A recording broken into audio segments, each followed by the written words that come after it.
Hello and welcome for the subscribers and other racing fans. Today I want to talk about updates. That's also containing the recent DLC in Project Cars, as well as the March iRacing update and the upcoming Game of the Year edition on Project Cars coming this or next month.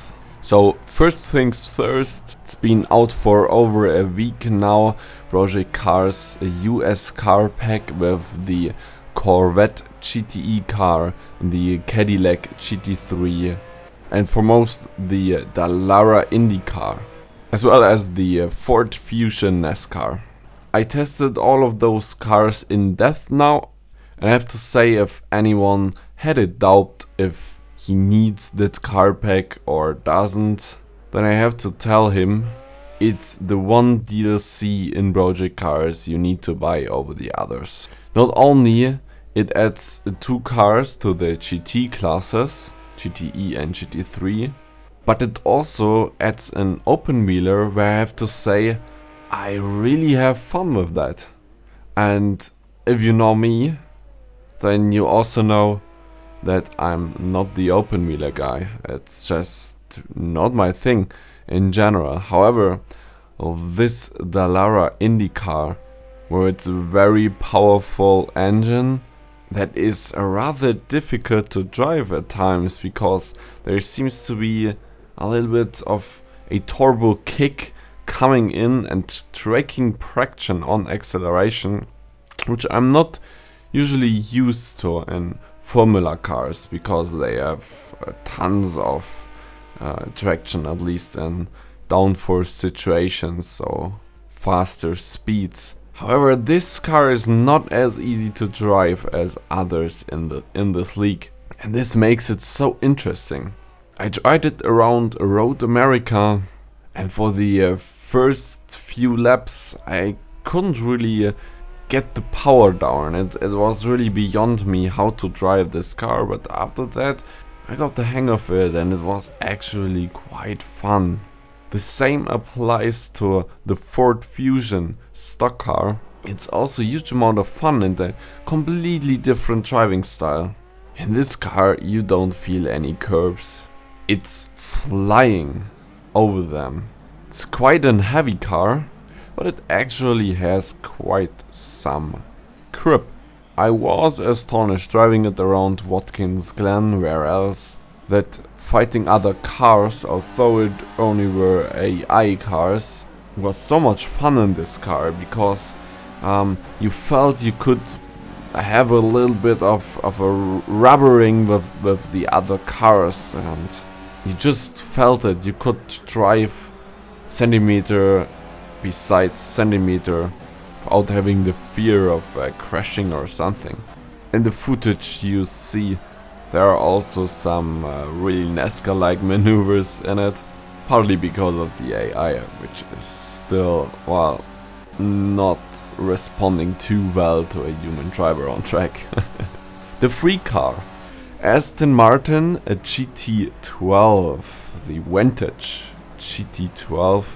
It's a road car, and I took it around Brno, and it immediately started to feel like a car which is very nice to drift.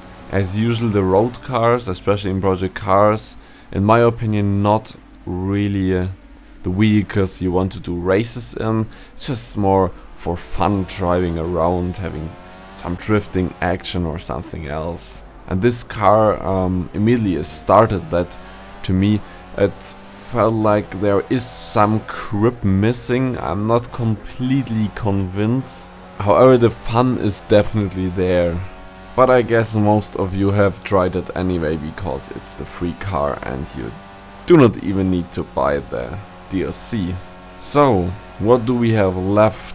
First, the Corvette C7R, which is in the GTE class. So it should be a contender to the Aston GTE, for example. And I have to say, it really is. It's a wonderfully balanced car. It has loads of grip, which it should have because GTE cars do have a little bit more efficient downforce. So at the same speeds you should feel more grip, and it's definitely there. The car is balanced, not too much understeering, not too much oversteering. It's a really nice car. I tweaked it a little bit for Spa, drove some laps, and I was about 2 seconds maybe down to my Aston Martin times. So I would say it matches the Aston V8 GTE quite well. But of course, with a single test you can't say anything about that. It needs to be tested within a race, within a league at best. But anyway, this car is very worth trying. I'm pretty sure many of you will like it. And as always, it's better if you like a car than if it's only a fast car. That's my opinion at least. You will have more fun, and eventually you'll probably be faster in it if you feel comfortable enough. So, and then we have the car I was looking forward the most, the Cadillac ATS-VR GT3. So what about this one? It has a huge punch. A huge punch. The car has a V6 turbo engine, so it's not a very big engine, therefore it should be lightweight, but with the turbo together it could put out 600 horsepower without a problem. However, it's restricted to only around 500 horsepower, and there comes the problem. I mean, we fully expected the Chevrolet Corvette to not be very fast, because it's in the nature of GTE cars, at least right now, that they might be a little bit slower than GT3 cars on a lap. And this is what happens with the Corvette, but not too much slower. However, with the Cadillac, I think it's over restricted. I mean, I tested it on Spa, and with the turbo engine I thought it should be a monster, at least on the straights. I fully expected it to be a second Aston Martin with all the weight in the front. However, a huge punch, so you could drive very fast on the straights and might be a little bit slower on the in the corners. However, with a good turn in, for example. Well, the last one got through. The Cadillac has a huge turn-in bite. It's turning in like the M3 does in the GTE class. It's a really good car for corners, I think. However, the rear is very loose, so the car balance is more to oversteer, and this is not what I usually prefer. So I tuned the car a little bit, and you can expect within the next days a setup 101 video for the car. I tried my best to balance out the huge rear instability, which of course helps the car in the curvy parts on the track. For example, if we take Spa-Francorchamps, you can make some time in the middle sector, and I definitely did. I was like 5/10 faster than the Aston there. However, on the straights it's 10 kilometers per hour slower than the Aston Martin. 10 kilometers per hour. And this is something. If you have longer straights and you're 10 kph slower, then you lose time. I do lose almost a second because of the longer straights in Spa. And this is camel and back straight. So my times were not that fast with it. I think we were also down to around 2 seconds slower than the Aston on this track. However, I strongly think that this car will be better on tracks with many corners. So let's see what the future brings us with this one. It's definitely not overpowered. If anything, it is underpowered. Maybe we find something in the setup. And speaking of that, I noticed that both in the Corvette and the Cadillac the setup seems kind of strange. For example, the traction control settings are to be set from 0 to 100%, which is very unusual. And all the other GT3 cars you can set it from 0 to 15%. This is the slip angle. slip percentage, of course. So having 100% slip percentage is practically driving without traction control. I'm not sure why SMS made the decision to give us the range there. However, some other parts of the setup also do not look like they are very car specific. I mean, it could be like that in real life as well. I do not have the intel on that. However, it seems suspicious to me that the wing settings are, the choosable wing settings are the same as in the Aston GT3, for example, in the Corvette as well as in the Cadillac. Just find it a little bit suspicious, and that's it for that. I mean, there is nothing else to it which is to be complained at. Maybe I have not decided yet. I will take this car, the Cadillac, out to Nordschleife because I got many questions about Nordschleife setup. So I could use the car there to make a run around the old track. Which also leads me to the next topic, the Game of the Year edition, where I haven't found any awards which were given to Project Cars to indicate a Game of the Year edition. However, I'm not sure how you get this title, so I've probably missed something. Or there will be something in the future we don't know about yet. What I can say is I'm really looking forward to one thing which will come with this edition, and this is the combined Nordschleife and Nürburgring tracks. It's something that was hoped for years now in the Project Cars and WMD community. And if it comes true, if it comes to the game and it's working at a decent performance, then I will be very thankful to Slightly Mad Studios for making that possible. Because the combined Nürburgring and Nordschleife is something which is really needed to raise the Nordschleife. In my opinion, and I have often stated that to friends or other people who were asking me about the track, the Nordschleife is a nice track for driving on it, however not for racing on it, because you can't possibly safely overtake there. I mean, you could on the straight of the Döttinger Höhe, just a very long straight, the end of the lap. However, as it is so long, there will always be the car which is faster than the others and which just wins there without anything you can do about it. For example, the SLS GT3. And the fact that you can't really make up with other cars on the rest of the track because it's too twitchy to overtake makes it a little bit lame for me. However, if you have the GP track combined to that Nordschleife track, you have nice opportunities to overtake. It also makes the lap longer, of course, from the 6 minutes 40, for example, to like 9 minutes or 8 minutes 30 maybe is a better estimation. However, this is only one point of the Game of the Year edition.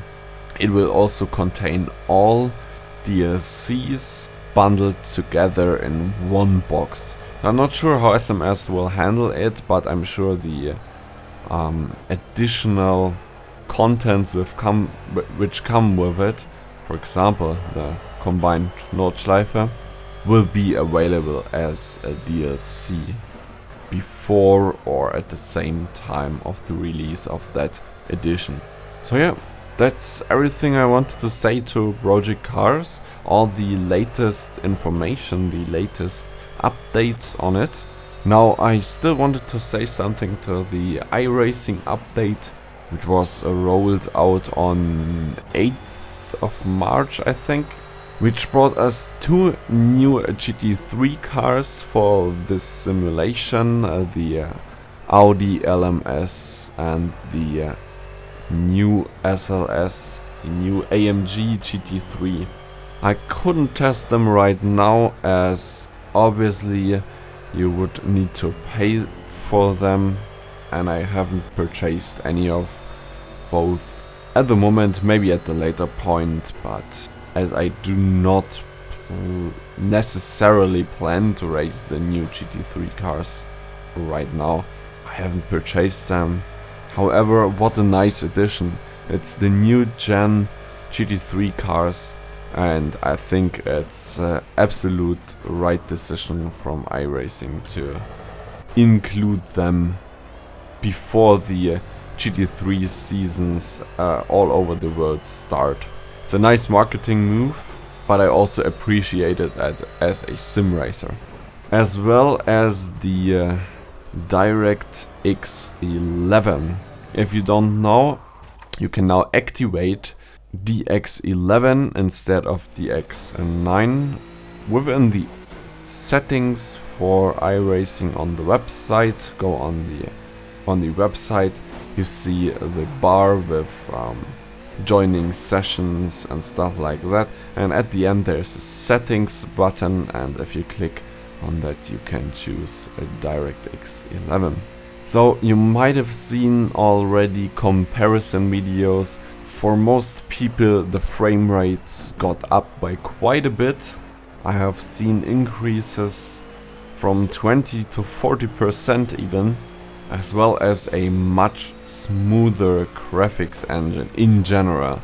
And I can totally confirm that when I increase graphics settings to high in iRacing, I always had those little micro stuttering in the game, even if I had 120 frames per second. No matter what, I always had those micro stutterings. Happen like one or twice a lap, and it's really distracting. And I only drove some laps around Sebring, where the RSR guys and AOR guys will drive in a 12-hour race on the weekend, and I can unfortunately not join them.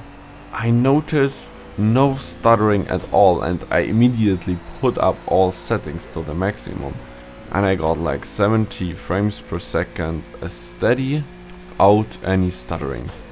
Obviously that was not tested in a race with 20 other people, but I think coming out of the Stone Age really helped the game and also the company. Now they can also implement features that come with DirectX 11, and I'm looking forward to that. One addition though, morning, afternoon, late afternoon settings for the tracks that are now in iRacing. A little bit disappointing, not in the settings. They look nice, I like them, they are nice to drive. It's something different once in a while. However, I kind of expected a dynamic lighting system, so we could have day-night transition very soon. I hope they are working on it. I hope they will come soon. I hoped for them to be released with that update, but obviously that was very optimistic. There were many other optimizations and changes in the iRacing update. I will put links to both the Project Cars latest DLC, the information about the Game of the Year edition, and the iRacing update in the video description, so you can read them yourself if you are interested further. That's it for now, I think. Thank you very much for watching, or better listening, and I would say see you next time. Bye bye.